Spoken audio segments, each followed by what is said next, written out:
하나님께서 당신의 백성들을 사랑하셔서 이집트에서 400년간 종살이 하던 이스라엘 백성들을 불러내셨습니다.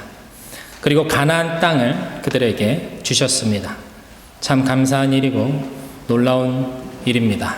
하지만 실제로 그 과정은 굉장히 험난했습니다.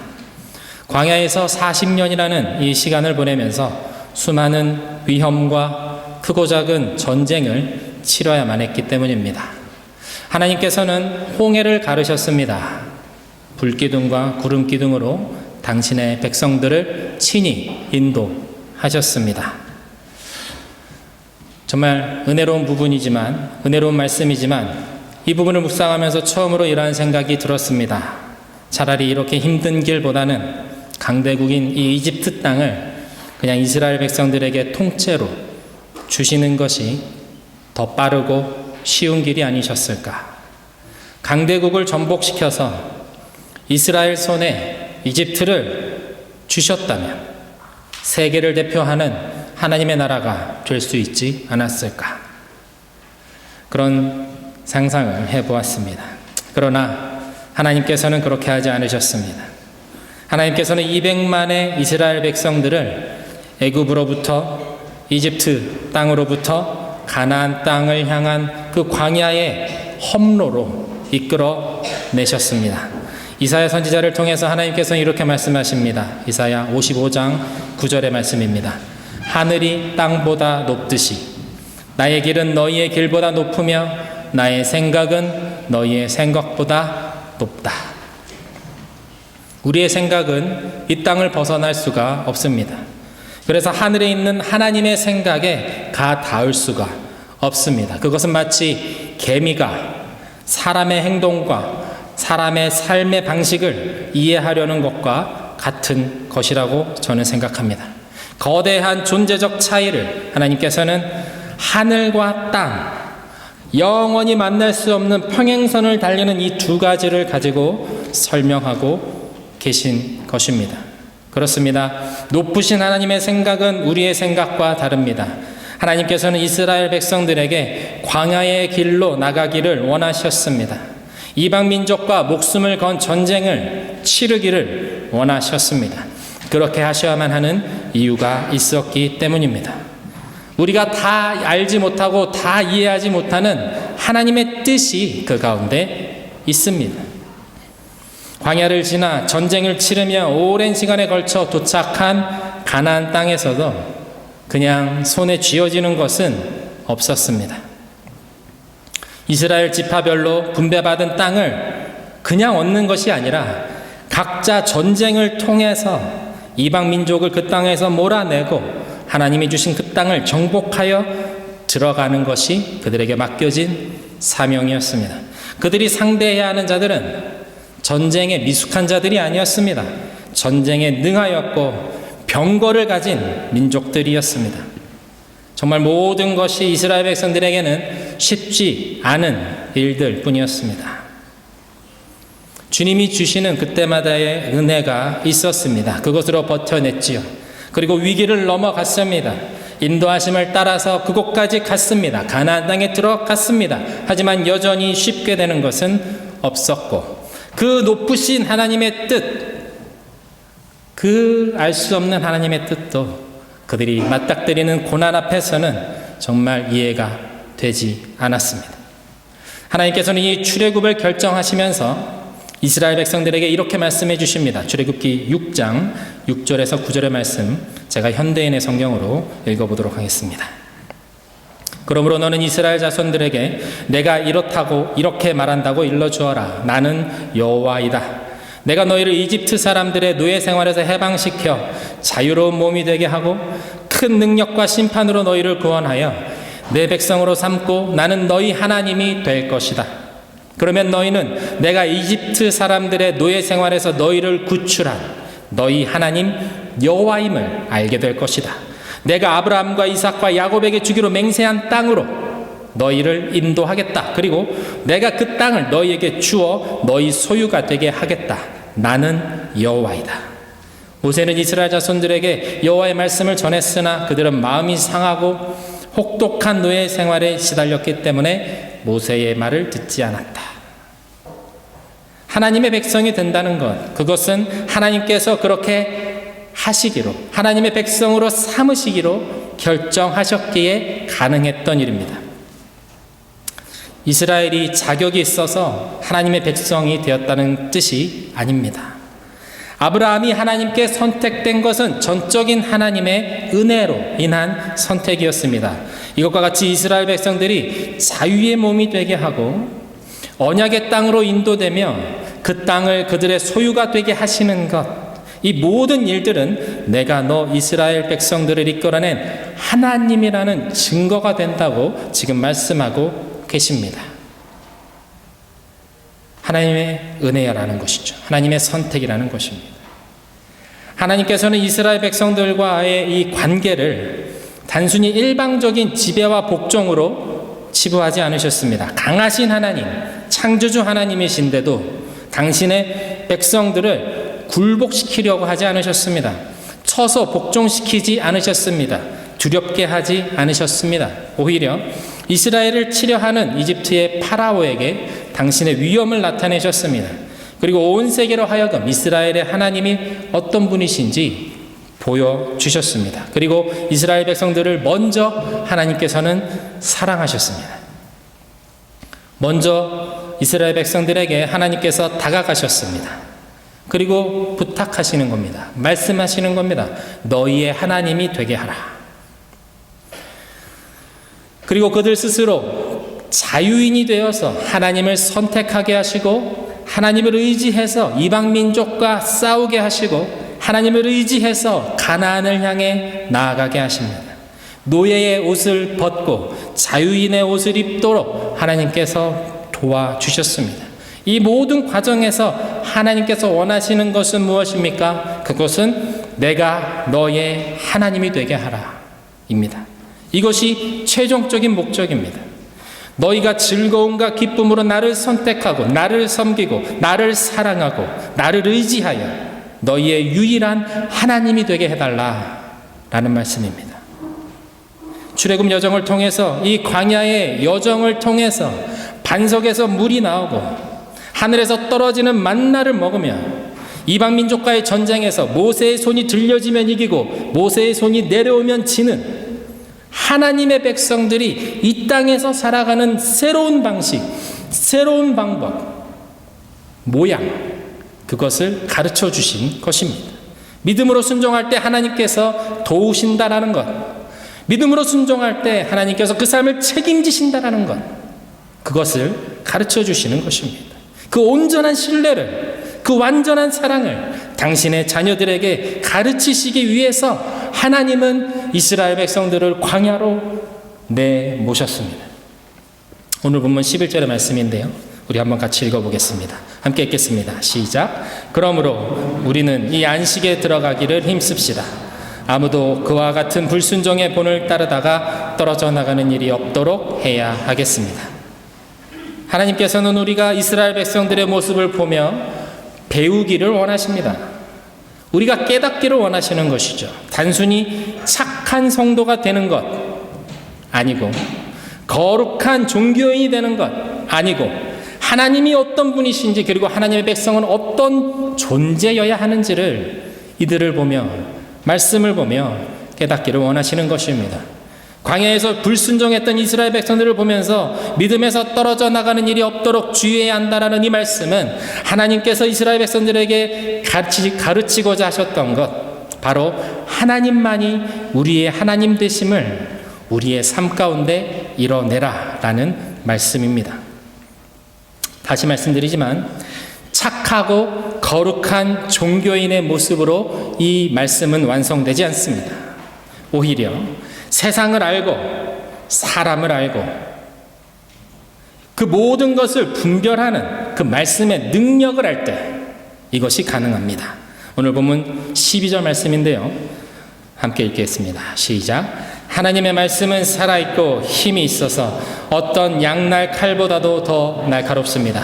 그래서 사람 속을 꿰뚫어 혼과 영을 갈라내고 관절과 골수를 갈라놓기까지 하며 마음에 품은 생각과 의도를 밝혀냅니다. 우리는 우리 자신을 속일 수 없습니다. 하나님의 말씀 앞에서 우리는 정직해야 합니다. 자기 자신에게 솔직하기 못하다면 우리는 기도할 수 없습니다. 주님 앞에 내 마음을 정직하게 쏟아놓는 방법을 알지 못하면, 말씀 앞에 정직하게 나를 비춰보는 그것을 내가 해내지 못하면 우리는 절대로 주님을 만날 수 없습니다.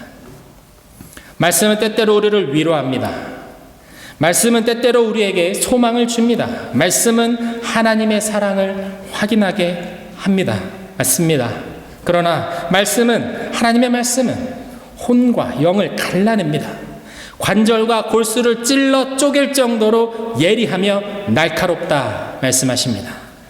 혼의 소욕과 영의 소욕을 분간할 줄 알게 그것을 분리합니다. 마음의 생각과 내 행동의 의도를 판별하게 하신다 말씀합니다. 무엇이 세상의 것이며 내 안에 뿌리내린 이 욕구들과 내가 알아채지 못하는 깊은 내면의 욕망들이 말씀 앞에서 여지없이 드러나게 되는 것입니다. 그리고 동시에 영적인 것, 내 영이 추구해야 하는 것, 내 안에 성령께서 이끄시기 원하시는 그 방향을 보게 하십니다. 이 두 가지 일이 동시에 일어나는 것이 말씀의 역사입니다.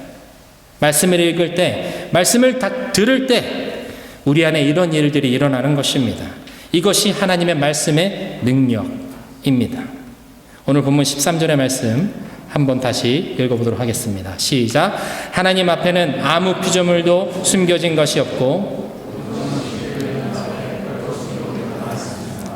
우리는 그의 앞에 모든 것을 드러내 놓아야 합니다. 우리는 주님 앞에 정직하게 살아가는 방법을 터득해야 합니다. 이것은 회개하는 기도로 시작됩니다. 하나님을 경외하며 살아가는 사람은 하나님 앞에서 자신의 마음을 쏟아놓으며 회개합니다. 이 회개는 신령과 진정으로 하나님을 예배하는 그 삶으로 나아가게 하고 그 하나님을 예배하는 삶으로 그 회개는 완성됩니다. 이것이 바로 너희는 나의 백성이요 나는 너희의 하나님이 되리라라는 그 말씀을 우리 삶 가운데 이뤄내는 방법입니다. 숨길 필요가 없습니다. 숨길 것도 없지 않습니까? 우리는 모든 것을 주님 앞에 쏟아놓을 수 있어야 합니다. 주님 앞에 내어놓을 수 있어야 합니다. 벌거숭이처럼 말입니다. 하나님이 우리 아버지가 되시지 않습니까? 하나님이 우리 아버지가 되시지 않습니까? 자비로우신 하나님을 신뢰하며 주님 앞에 나의 깊은 상처와 아픔까지 그 연약함까지 다 내어놓을 수 있는 저 여러분이 다 되시기를 주님의 이름으로 축원드립니다. 우리가 이렇게 하나님을 두려워하지 않고 그 심판자이신 하나님을 두려워하지 않고 신뢰하며 사랑할 수 있는 것은 예수 그리스도 때문이라고 히브리서는 증언합니다. 오늘 본문 14절에서 16절의 말씀을 제가 읽겠습니다. 14절입니다. 그러나 우리에게는 하늘에 올라가신 위대한 대제사장이신 하나님의 아들 예수가 계십니다. 그러므로 우리의 신앙 고백을 굳게 지킵시다.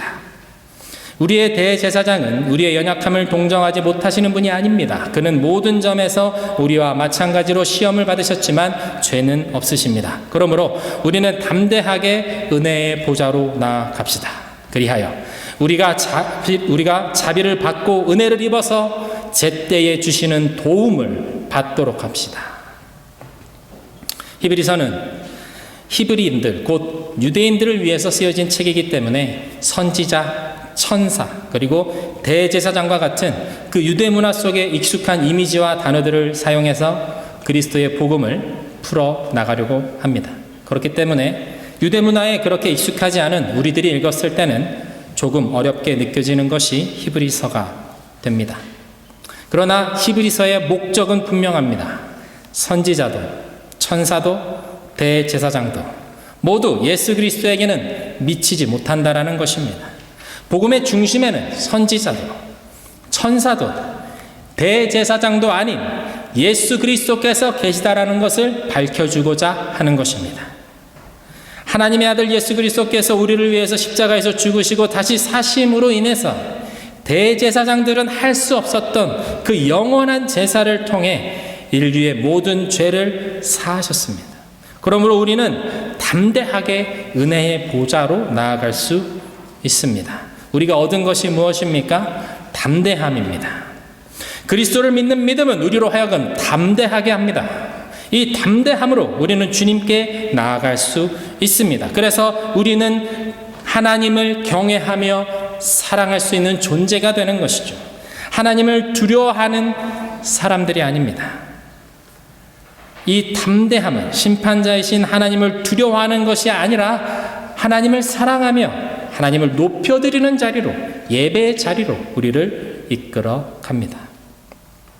더는 죄인이 아닌 구원받은 하나님의 자녀로서 담대히 나아갈 때 우리는 은혜를 입어 16절의 말씀처럼 제때에 주시는 도움을 하나님으로부터 받을 수 있습니다. 히브리서 12장 7절에서 8절의 말씀에 이러한 말씀이 있습니다. 7절입니다. 징계를 받을 때에 참아내십시오. 하나님께서는 자녀에게 대하시듯이 여러분에게 대하십니다. 아버지가 징계하지 않는 자녀가 어디 있겠습니까? 모든 자녀가 받은 징계를 여러분이 받지 않는다고 한다면 여러분은 사생아이지 참 자녀가 아닙니다. 고난이 옵니다. 고난이 오지만 그 고난을 허락하신 하나님, 당신의 자녀들을 향한 사랑과 진심으로 그 고난과 그 징계를 허락하신다라는 것입니다. 입양되어서 온 아이는 부모의 사랑을 받고 자랍니다만 쉽게 무엇을 그 부모님께 사달라고 하거나 요구하지 않는다라고 합니다. 뭘 물어보면 항상 전 괜찮아요. 저는 충분해요. 그렇게 이야기한다라는 것이죠. 아이가 매번 저는 괜찮아요. 저는 괜찮아요. 라는 그 말을 들은 그 부모님은 그 아이의 마음을 헤아리기 때문에 더 마음이 아프다고 하십니다. 하나님 앞에서 우리의 모습은 어떤 모습입니까? 때로는 아버지 저 좀 도와주십시오. 그렇게 매달릴 수 있어야 합니다. 구할 수 있어야 합니다. 매번 주님 저는 괜찮습니다. 주님 저는 충분합니다. 그렇게 말하는 것은 참 자녀의 자세가 아닐 수 있습니다. 무엇이 우리와 주님과의 관계를 막고 있습니까? 왜 우리는 주님께 솔직하게 나아가 구하지 못합니까? 우리는 십자가의 은혜로 예수님의 피 흘리심으로 인해 주님의 자녀가 되었습니다. 로마서 8장에 기록된 것처럼 그 무엇도 끊을 수 없는 주님과의 관계, 바로 주님의 자녀가 된 것입니다. 담대하게 주님께 나아가는 저와 여러분 되시길 축원합니다. 은혜의 보좌로 직행하는 우리가 되기를 축원합니다. 은혜는 담대한 믿음의 결과입니다. 은혜를 누리고자 하는 주님의 백성들은 담대한 믿음으로 나의 하나님 되신 주님께 나아갈 수 있어야 합니다. 무엇을 구하는가는 어떻게 보면 중요하지 않습니다. 아버지와의 관계가 중요한 것이죠. 아버지의 인격을 믿고 아버지의 그 사랑을 의지해서 담대하게 나아가는 것, 그것이 가장 중요한 것입니다. 이러한 은혜를 누리는 저와 여러분 되시기를 주님의 이름으로 축원드립니다. 이번 주에 저는 우연히 부산 세계로교회를 섬기시는 손현보 목사님의 간증을 들었습니다. 알아보니까 일전에 제가 설교에서 잠시 언급했던 교회였습니다. 바로 코로나 시대에 모든 교회가 문을 닫아야만 했던 그때에 현장 예배를 사수하면서 목사님과 성도들이 방호복을 입고 예배드렸던 교회가 바로 그 교회였습니다. 그분의 간증 내용을 잠깐 소개해 드리겠습니다. 어렸을 적에 일찍 아버지가 돌아가셨고 홀어머니 아래 4명의 자녀 중 막내 아들로 손 목사님은 태어나셨습니다. 중학교 때쯤 이제 산에 올라갔다가 큰 돌에 깔려서 죽을 뻔했던 그 고비가 있었다고 합니다.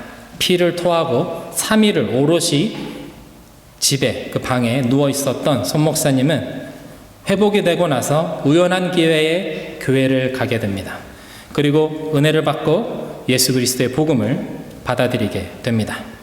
너무너무 가난했습니다. 가난해서 냄새나고 지저분하다고 늘 놀림받았던 손 목사님은 주님의 자녀로 거듭난 인생을 살게 됩니다. 삶 속에 기쁨이 넘쳐납니다. 예배드리는 것이 너무너무나 좋았다고 합니다. 모든 예배에 다 참석하고 전도사님이 가시는 곳마다 쫓아다니면서 신방 예배까지 다 드렸다고 합니다.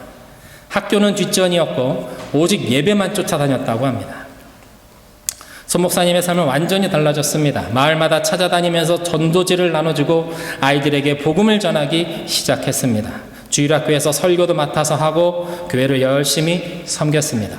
고등학교 3년간 하나님 앞에 새벽 예배를 빠지지 않고 나가 기도하겠다 그렇게 서원했고, 그리고 그 시간이 지난 다음에 마침내 목사가 되고자 하나님 앞에 결심하고 대학교의 시험도 치르게 되었습니다. 하지만 여전히 집안은 너무나도 가난했습니다. 신학교에 원서를 넣고 등록금 60만 원이 없어서 손 목사님은 당시 어머니의 손을 붙잡고 좀 부자였던 작은 아버지 집을 찾아갔습니다. 하지만 돌아온 것은 냉대와 모욕뿐이었습니다. 마을에서 가장 가난했던 집에 속했던 이 손 목사님의 집안에서 대학을 보낸다는 것, 그것은 상상도 할 수 없는 일이었습니다. 그렇게 답답한 마음에 기도를 하는데 몇 해 전에 수학여행으로 갔던 부산 근교의 한 산이 기억나더랍니다. 아들의 등록금을 마련해주지 못해 속상해하시는 어머니를 뒤로하고 부산행 버스에 몸을 실었습니다. 그리고 무작정 찾아 올라간 산 중턱에는 절이 하나 있었습니다. 그 절에는 수학여행 때 우물에서 친구와 함께 물을 마시던 손 목사님을 보며 너 내 동자승 할래? 라고 그렇게 물어봤던 그 주지 스님이 계시던 절이었습니다. 스님은 그 손 목사님이 신학대학을 가서 목사가 되려던 것을 그때 알고 있었습니다. 그래서 그렇게 만났을 때 대학 시험은 잘 치렀는지 물어보시고 등록금은 얼마나 되냐 그렇게 물어보시더랍니다. 대충 얼버무리고 절에서 좀 떨어진 골짜기에서 좀 기도하고 그러고 이제 하는 수 없이 다시 내려와서 이제 집에 가려고 하는데 잠시 들어오라는 스님의 권유가 있었습니다. 못 이긴 척 그 방에 들어갔는데 스님이 봉투에 60만 원을 넣어서 주시면서 이거로 신학교 등록하라고 주시더랍니다. 도무지 이해가 되지 않는 방법이었습니다. 절대로 불가능한 곳 아닙니까? 그곳에서 등록금을 받아서 마감 하루 전에 고려신학대학교를 등록을 하고 늦은 시간에 이제 버스를 타고 집에 들어갔습니다. 그때까지 하나님은 없다며 하나님이 계시면 나한테 이루어질 수 없다며 절대 자신은 교회 가지 않겠노라고 그렇게 말씀하시던 손 목사님의 어머니, 그 어머니께 자초지종을 설명드리니 이 모든 일은 하나님께서 살아계시지 않고는 일어날 수 없는 일이라고 고백하시고 그때부터 예수님을 믿기로 하셨습니다. 목사님의 간절한 기도였죠. 불쌍한 우리 어머니 하나님 꼭 구원해 주십시오. 늘 그렇게 눈물로 기도했는데 그 구원이 이루어진 순간이었습니다. 손 목사님은 새벽마다 기도하면서 단 한 번도 하나님께서 이 등록금을 주시지 않으실 거라고 생각한 적이 없다고 하셨습니다. 교회의 전도사님이 실망할까봐 막 이렇게 달래주고 목사가 안 되어도 주님을 섬길 수 있는 방법이 있다며 그렇게 말하는 말씀에도 등록 마감 하루 전에 어쩔 수 없이 찾아간 작은 아버지에게 도움은커녕 하나님을 조롱하는 그 말을 들었을 때도 손 목사님 속에는 흔들리지 않는 믿음이 있었다고 합니다. 그것은 바위에 깔려 죽을 뻔한 자신을 살리신 하나님, 언제나 자신의 기도를 듣고 계시는 그 하나님을 온전히 믿고 신뢰했기 때문입니다. 요한복음 14장 12절에서 13절의 말씀 세 번역으로 제가 읽겠습니다. 내가 진정으로 너희에게 말한다. 나를 믿는 사람은 내가 하는 일을 그도 할 것이요 그보다 더 큰 일도 할 것이다. 그것은 내가 아버지께로 가기 때문이다. 너희가 내 이름으로 구하는 것은 내가 무엇이든지 다 이루어 주겠다. 이것은 아들로 말미암아 아버지께서 영광을 받으시게 하려는 것이다. 예수 그리스도를 믿는 사람은 예수님께서 하신 일들을 이 땅에서 하며 그것보다 더 큰 일도 할 것이다. 그렇게 말씀하십니다. 예수님의 이름으로 구하는 것은 무엇이든 아버지의 영광을 위해서 이루어 주시마 말씀하십니다. 이 말씀에 믿음으로 아멘하며 응답할 수 있는 저와 여러분이 되시기를 주님의 이름으로 축원드립니다. 히브리서 4장 2절 말씀을 보면 그들과 같이 우리도 복음 전함을 받은 자들이나 들은 바 그 말씀이 그들에게 유익하지 못한 것은 듣는 자가 믿음과 결부시키지 아니함이라 말씀하십니다. 듣는 자가 믿음과 결부시키지 아니함이니라. 주신 말씀을 믿음과 결부시키지 못하면 하나님의 역사가 일어나지 못한다라는 말씀이죠. 주님께서 주시는 말씀과 감동의 믿음으로 아멘하며 주님의 영광을 위해 살아가면 주님께서 도와주십니다. 주님께서 그 일을 이루십니다. 희망이 없고 길이 보이지 않는 것 같지만 여호와의 열심히 일을 이루십니다. 하나님께서 우리의 구원을 이루셨듯이 하나님의 나라가 이 땅에 임하신 것처럼 주님의 뜻이 우리 삶 가운데도 이루어지는 것입니다. 주님이 우리에게 부탁하신 일을 이 땅 가운데 믿음으로 이뤄내는 저 여러분이 되시기를 주님의 이름으로 축원드립니다. 아버지의 영광을 위해서 기도하며 교회를 세우고 하나님의 나라를 위해서 헌신하며 수고하며 나아가는 참된 예배자의 삶을 살아가는 저와 여러분 모두가 다 되시기를 주님의 이름으로 축원드립니다. 이 시간 함께 찬양하며 기도하는 시간 가지면 좋을 것 같습니다.